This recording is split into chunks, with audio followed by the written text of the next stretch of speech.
The moment that changed everything happened on a Thursday morning in December when my courtroom doors opened and in walked someone who'd built fame by pranking, fighting, and treating ordinary people like props for content. Jake Paul, 27 years old. YouTube megastar with 20.7 million subscribers. Professional boxer with a 9-1 record.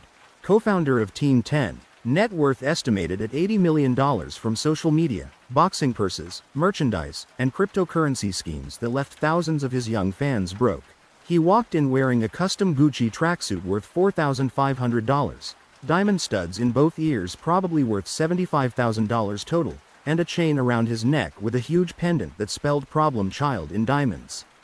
Behind him came his entourage, 4 attorneys from a Los Angeles entertainment law firm that specialized in keeping influencers out of trouble, 2 bodyguards, his manager, a social media coordinator filming everything for his vlog, and his girlfriend, also an influencer, documenting the whole thing for her Instagram story. But sitting in the gallery, looking small and afraid, was someone who represented everything Jake Paul's world ignored. Dorothy Williams, 67 years old. Hotel housekeeper at the Ritz-Carlton in Miami for 34 years. Grandmother of 5, a woman who'd cleaned thousands of rooms, worked through arthritis and back pain, never missed a day, never complained. She wore her work uniform, simple and clean, her hands showing decades of hard labor. Her left arm was in a sling from where Jake Paul had shoved her into a wall 3 weeks ago. Her face still had fading bruises from where she'd hit the floor. The charges were aggravated assault on an elderly person, battery, criminal mischief, and disorderly conduct. According to police reports and hotel security footage, Jake Paul had rented the presidential suite at the Ritz-Carlton for a week-long party. Noise complaints came in daily. Property damage mounted. On the 5th day, Dorothy had arrived to clean his suite at 2 p.m., the scheduled time, using her master key after knocking repeatedly with no answer. She'd walked in to find the suite destroyed, alcohol everywhere, furniture broken, walls damaged. Jake and his friends were still there, some passed out, others awake and immediately hostile that a housekeeper had entered. When Dorothy explained she was just doing her job and would come back later, Jake had exploded. He'd screamed at her about privacy, about disrespect, about how he paid $15,000 a night so he owned that space. When she tried to leave, he'd grabbed her arm, shoved her against the wall, and pushed her toward the door. She'd fallen, hitting her head on the marble floor. Then Jake had filmed her on the ground, laughing, asking his friends if they saw how dramatic hotel staff were, saying this would make great content for his vlog. Hotel security arrived within minutes. Police arrested Jake 2 hours later. And now he stood in my courtroom, a 27-year-old who'd made millions filming pranks and stunts, who'd become a professional boxer despite having no amateur background, who'd convinced millions of teenagers that being loud and aggressive made you successful. He clearly believed his subscriber count, his boxing record, his wealth, would make this disappear like all his other legal troubles had. What I did in the next 35 minutes didn't just shock the courtroom. It went viral across every platform, split YouTube's creator community down the middle, sparked debates about influencer accountability, and proved that in America, when the system works correctly, no amount of subscribers, no amount of viral fame, no amount of fanboys defending you places anyone above the law. If you believe YouTube fame doesn't give you the right to assault elderly workers, that influencers need to be held accountable just like everyone else, that judges must defend those without platforms against those with millions of followers, hit that subscribe button right now because what I'm about to do will restore your faith that even internet celebrities face real consequences. Mr. Paul, I began, and immediately I noticed he wasn't paying attention. He was holding his phone up, clearly filming himself in my courtroom, making faces at the camera, probably going live on Instagram. Mr. Paul, put the phone away. You're in a court of law, not making a TikTok. He looked up, smirked, and made a show of turning off his phone slowly. Yo, Your Honor, my bad. Just keeping my fans updated. They care about what happens to me. You know what I'm saying? Mr. Paul, your fans can wait. You're charged with aggravated assault on an elderly person, battery, criminal mischief, and disorderly conduct. How do you plead? He stood casually, hands in his pockets, that trademark Jake Paul confidence on full display. Not guilty, obviously. This whole thing is blown way out of proportion. That housekeeper walked into my room without permission. That's like breaking and entering or whatever. I reacted to protect my privacy. She fell because she was being dramatic. Old people fall all the time. And now the hotel is trying to make me pay for some furniture when they're the ones who gave me a damaged room in the first place. His lead attorney, Richard Hoffman, stood immediately. Your Honor, my client is a public figure who deals with constant invasion of privacy. This incident was a misunderstanding that escalated due to my client's legitimate security concerns. Ms. Williams entered his private space without proper announcement. In the entertainment industry, unexpected intrusions can be genuinely threatening. Mr. Hoffman, your client was staying at a hotel. Housekeeping has scheduled access to rooms.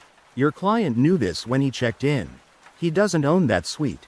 He rented it, and hotel policy clearly states housekeeping enters at designated times. Your Honor, my client pays premium rates. He expects premium privacy. Mr. Paul, I said, you're aware the hotel has security cameras throughout the property, including in the hallways? Yeah, I guess. Why? Because we have footage of this incident. Ms. Park, please present the evidence. Assistant District Attorney Jennifer Park approached with a tablet. Your Honor, we have comprehensive security footage from the Ritz-Carlton. Hallway cameras, elevator cameras, and audio from Ms. Williams's communication device she was wearing per hotel protocol. May I play it? I nodded. The lights dimmed. The first segment showed Dorothy Williams pushing her housekeeping cart down the hallway toward the presidential suite at 2:03 p.m. She moved slowly, the way elderly people with arthritis do, but with purpose and dignity. She stopped at Jake Paul's door, knocked loudly 3 times, waited 15 seconds, knocked again, announced herself clearly, housekeeping, scheduled cleaning. She waited another 20 seconds. No response. She swiped her master key and entered. The hallway camera showed her inside for maybe 10 seconds before Jake Paul's voice erupted, loud and aggressive, though the words were muffled. Then the door flew open.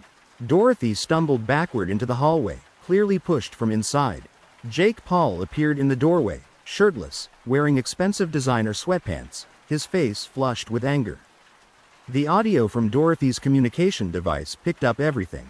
Jake's voice, screaming, "What the hell is wrong with you? You just walked into my room. Do you know who I am?"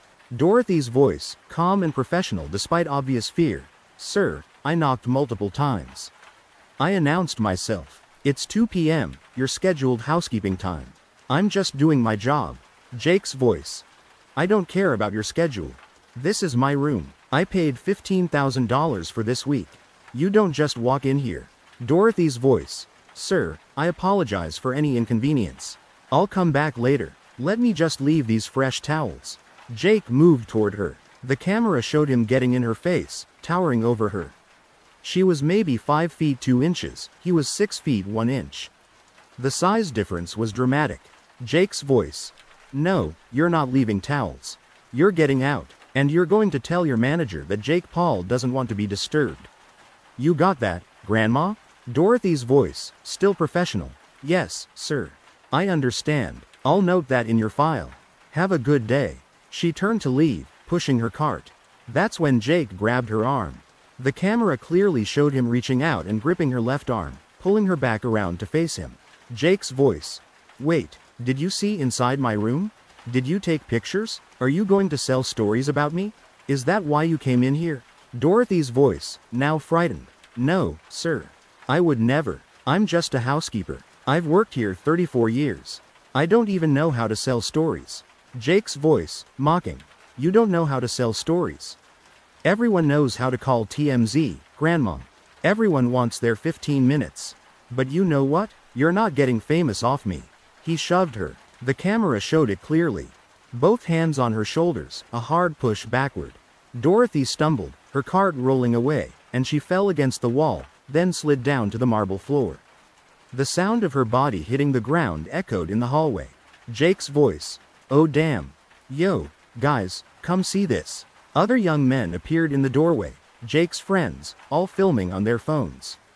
Jake was filming too, standing over Dorothy as she lay on the ground, clearly in pain, holding her arm. Jake's voice, laughing. "Bro, this lady is so dramatic. She barely touched the wall and she's acting like she's dying. This is what's wrong with people. They see a celebrity and they try to get a lawsuit. Watch. She's probably going to sue the hotel and try to blame me." One of his friends laughing. "Yo, Jake, you just pushed a grandma. Jake's voice. She violated my privacy, bro. What was I supposed to do? And look at her, she's fine. Old people are so fragile. Probably wants workers' comp or whatever.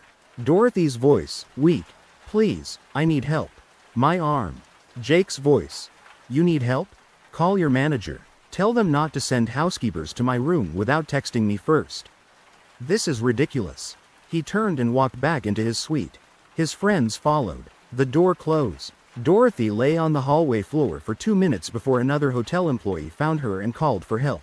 The second segment showed hotel security arriving. The third showed police arriving.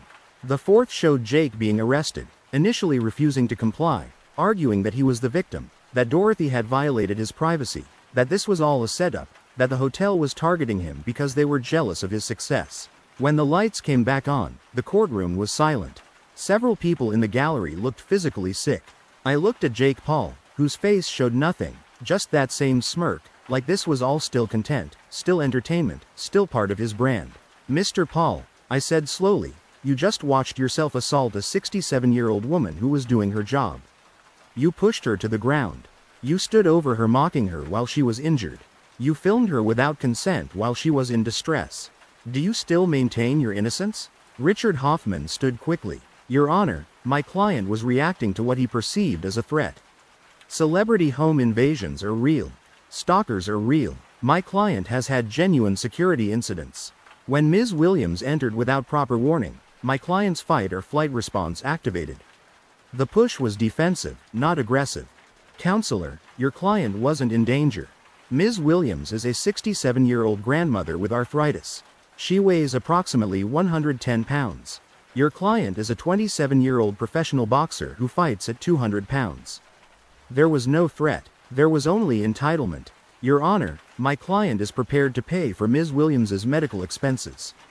He's prepared to apologize. He's prepared to make a substantial donation to the Hotel Workers Union.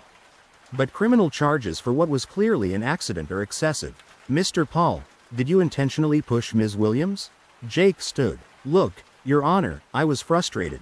I'd been partying all week. I was hungover. Someone walked into my space. I reacted. Did I mean to push her that hard? No. Did I mean for her to fall? No. But she shouldn't have been in my room. The hotel should have better protocols. This is partially their fault. So you're blaming the hotel? I'm saying everyone has some responsibility here. I'm not saying I'm perfect. I made a mistake. But she also made a mistake by entering without better communication. Mr. Paul, she knocked. She announced herself. She waited. She followed every protocol. You were passed out drunk and didn't hear her. That's not her fault. He shrugged. Hotels should text guests before entering. It's 2024. Everyone has phones. A simple text would have prevented this whole thing. Ms. Williams, please approach. Dorothy Williams stood slowly, using the gallery bench for support. She walked forward, her left arm still in the sling. Up close, I could see she was even smaller than she appeared on camera. Frail. The kind of elderly woman who'd worked hard her entire life and whose body showed every year of that labor. Ms. Williams, tell me about your experience. She spoke softly, with a slight Jamaican accent, the careful English of someone for whom it was a second language. Your Honor, I came to America 40 years ago from Kingston. I started working at the Ritz-Carlton when I was 33 years old. I have cleaned rooms for movie stars, for presidents, for billionaires. I have always been professional. I have always been respectful. I have never had a guest hurt me like this. Her voice cracked slightly. That day, I did my job like I do every day. I knocked. I waited. I followed every rule. When I went inside, the room was destroyed. Bottles everywhere. Furniture broken. It would take me 3 hours to clean. But I didn't complain. That's my job. When Mr. Paul came to the door, I apologized for disturbing him. I offered to come back. I was polite. I have 5 grandchildren. I know young people sometimes party. I wasn't judging. I just wanted to do my work. Tears filled her eyes. But he grabbed me. He pushed me so hard. I felt something tear in my shoulder when I hit the wall. When I fell, I hit my head. I was so scared. And then he stood over me with his phone, laughing. Making jokes. He called me dramatic. He said I was trying to get famous from him. Your Honor, I'm 67 years old. I don't want to be famous. I want to work. I want to take care of my grandchildren. I want to retire in 3 years and move back to Jamaica to be with my sister. That's all I want. But now my shoulder is damaged. I've been on leave for 3 weeks. No work means no money. The hotel is paying for my medical care, but I don't know if my shoulder will heal enough to do my job again. Housekeeping is physical work. If I can't lift, I can't work. If I can't work, I can't help my daughter with rent. I can't help pay for my grandson's medication. He has asthma. She looked at Jake directly. Mr. Paul, I watch young people on my granddaughter's phone sometimes. I see the videos. I see people doing crazy things for views. I don't understand it, but I know you're famous. You have millions of people who watch you. My granddaughter watches you. She thinks you're funny. When I told her what happened, she didn't believe me at first. She said Jake Paul wouldn't do that. She said you're a good person who just makes jokes. But then she saw the news. She saw what you did. And she cried. She said she felt stupid for liking you. She's 12 years old. You hurt me, but you also hurt my granddaughter's heart. Because she looked up to you. And now she knows that someone she admired thinks people like her grandmother are jokes. Are worth laughing at when they're hurt. The courtroom was absolutely silent. Several people were crying. Even some of Jake Paul's team looked uncomfortable. I looked at Jake, who was scrolling through his phone again, apparently checking comments on his social media, completely disconnected from Dorothy's testimony. Mr. Paul, put the phone away. He looked up with that practiced innocent expression influencers perfect. Your Honor, I don't care. Put it away now. He pocketed it with visible annoyance. Mr. Paul, you heard Ms. Williams's testimony. She's a grandmother who's worked for 34 years. You injured her. You mocked her. You filmed her pain for content. And your response is to check your Instagram comments. What do you have to say to her? Richard Hoffman stood. Your Honor, my client would like to make a statement. Jake stood. He took a deep breath, and when he spoke, his tone shifted into what was clearly a rehearsed apology he'd probably used dozens of times for other controversies. Look, Ms. Williams, I'm really sorry. I was going through a tough time. My boxing training was stressful. I was dealing with a lot of hate online. I wasn't in a good headspace. When you came into the room, I overreacted. I shouldn't have pushed you. I shouldn't have filmed you. That was wrong. I take full responsibility. I'm willing to pay for your medical bills, your lost wages, whatever you need. I hope we can move past this. It sounded sincere. It probably would have worked on his teenage fans. But I'd been a judge for 30 years. I knew the difference between genuine remorse and damage control. Mr. Paul, that sounded very rehearsed. Do you actually feel bad, or are you sorry you got caught on camera? His mask slipped for a second, annoyance flashing across his face. Your Honor, I apologized. What more do you want? I want genuine accountability. I want you to understand that Dorothy Williams isn't content. She's not a prop for your vlog. She's a human being whose life you've damaged. But I don't think you understand that. Because to you, everyone is either a fan, a hater, or content. You've built a career treating people like things. Jake's jaw tightened. That's not fair. I've done a lot of good. I've donated to charity. I've inspired millions of kids to chase their dreams. One mistake doesn't erase all that. Mr. Paul, you've had multiple arrests, multiple lawsuits, multiple incidents of property destruction, noise violations, and assaulting people. This isn't one mistake. This is a pattern. Stand up. He stood, and I could see the calculated confidence returning. He thought this was just another situation where he'd pay some money, make an apology video, and move on. Mr. Paul, you're 27 years old. You're a professional athlete. You're a successful businessman. You have millions of people, including children, who watch your every move. You have influence, and you've used that influence irresponsibly. You've normalized aggression, disrespect, and treating ordinary people as entertainment. Here is my finding. You are guilty of aggravated assault on an elderly person. The video evidence is irrefutable. You physically attacked a 67-year-old woman who was doing her job. You are guilty of battery. You caused her substantial bodily harm. You are guilty of criminal mischief for the destruction of hotel property. And you are guilty of disorderly conduct. His face went pale. Your Honor, I'm not finished. Because you assaulted an elderly person, Florida law allows for enhanced sentencing.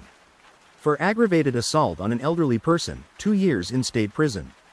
For battery, 1 year to be served consecutively. For criminal mischief, 6 months. Total of 3.5 years in custody. The courtroom erupted. His attorneys were shouting. His manager was already on the phone. His girlfriend was crying. Jake himself looked genuinely shocked, his mouth hanging open, like he'd never considered prison was possible. Richard Hoffman was screaming, "Your Honor, 3.5 years for a first-time violent offense? This is outrageous. My client has no prior violent convictions. This is clearly motivated by his celebrity status. Counselor, your client has prior arrests for assault, for riot, for criminal trespass. This isn't his first offense. It's his first conviction because he's always paid his way out. Not this time. Additionally, I'm ordering Mr. Paul to pay $500,000 in restitution to Dorothy Williams. This includes her medical expenses, her lost wages, compensation for permanent shoulder damage that may prevent her from working, pain and suffering, and a substantial amount for the emotional distress he caused her and her family. I'm also ordering him to complete 200 hours of community service working with elderly care facilities when he's released, so he can learn to see elderly people as human beings, not content. And I'm issuing a court order prohibiting him from posting any content about this case, about Dorothy Williams, or using this situation for his social media in any way." Jake found his voice. "You can't do that. That's my First Amendment right. I have a right to tell my story. Mr. Paul, you have no right to profit from your crime. You have no right to turn your victim into content. You monetize everything. Not this. This is insane. My fans need to hear my side. This is censorship. Mr. Paul, one more outburst and I'll add contempt of court to your sentence. Bailiff, take him into custody." Officers moved forward. Jake pulled away initially. "Yo, wait. Can I call my manager? I have sponsorship deals. I have a boxing match scheduled. You can't just." The officers handcuffed him. Jake was looking at his attorneys desperately. "Fix this. Appeal this. This judge is crazy. I'm Jake Paul. I don't go to prison." As they led him away, he was still talking, still performing, even in handcuffs. "This is going to be the biggest comeback story ever. When I get out, everyone's going to see how corrupt this system is. I'm going to come back stronger. This is just another chapter in the Jake Paul story." "Ms. Williams," I said, "do you have anything you'd like to say?" Dorothy stood slowly. She looked at Jake being led away, and when she spoke, her voice was soft but clear. "I forgive you, Mr. Paul. I hope you learn. I hope you become better. Not for me, for my granddaughter, for all the young people watching you. They deserve better examples." Jake paused at the door, looking back at her. For just a second, something flickered across his face. Maybe shame, maybe understanding. Then it was gone, and he was back to performing, shouting about appeals and corruption as the doors closed.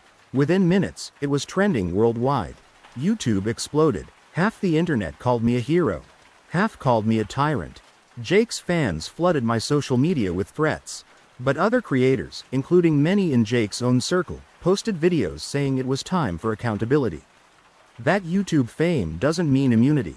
That influencers need to face real consequences. 2 months later, the Florida District Court of Appeals upheld my sentence. Their opinion stated, "Celebrity status does not diminish criminal culpability. When public figures with massive platforms commit violence, courts must consider their influence on impressionable audiences." Judge Caprio's sentence appropriately balances punishment and deterrence. Jake Paul is currently serving his sentence at Brevard Correctional Institution. Dorothy Williams received her restitution, underwent shoulder surgery, and is currently in physical therapy with hopes of returning to work part-time. Her granddaughter started a TikTok account discussing positive role models and has gained 400,000 followers. If this story moved you, subscribe. Share it with anyone who needs to understand that YouTube subscribers don't place you above the law, that elderly workers deserve dignity and protection, that real influence means using your platform responsibly. Jake Paul used his fame as a shield in my courtroom. I gave him 3.5 years in prison and proved that in America, no one, not even a YouTube star with 20 million subscribers, is above accountability.